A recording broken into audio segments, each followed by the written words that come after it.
আর এক সপ্তাহ পরেই আমার মেয়ের অন্নপ্রাশন। তো তোমাদের দাদাভাই আর আমি আজকে চলে এসেছি আমাদের নবদ্বীপের রানীর ঘাটে গঙ্গা স্নান করতে। তো গঙ্গা স্নানটা করেই নিলাম, কারণ আমাদের অনেক মন্দিরে উঠে মেয়ের নামে পুজো দেওয়ার ব্যাপার আছে। তো তো একবার ভালো করে শুদ্ধ হয়ে নিলাম।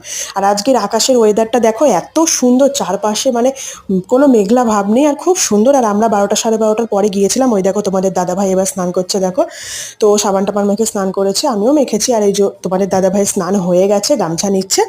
তো তারপর এখানে আশেপাশে না এই মানে গঙ্গার ঘাটের পাশে অনেকগুলো মন্দির আছে। এই একটা মন্দির দেখো, এই মন্দিরটা হলো শিব মন্দির। আর চারপাশে বাইরের পরিবেশটাও দেখিয়ে দিলাম। আমরা বাইকে করে চলে এসেছি। তো এবার বাড়ির দিকে রওনা দেবো, চুলটা বেঁধে নিয়েছি। আর এই মানে ঘাটের চারপাশে আরো দুটো মন্দির আছে। একটা হলো মা কালীর মন্দির, এই দেখো। মা কালীর মন্দিরটা খুব সুন্দর। আমি যতবারই আসি এই মা কালীর শাড়িগুলো দেখে আমি মুগ্ধ হয়ে যাই। এক একবার এক একটা বেনারসি পরানো থাকে, আর এত সুন্দর সুন্দর শাড়িগুলো পরানো হয় না, খুব সুন্দর দেখতে লাগে। তো এখানে আর একটা মন্দির আছে, সেটা হলো বটগাছের নিচে শিব মন্দির। এই শিবটাও খুব জাগ্রত, আমি এর আগে জলও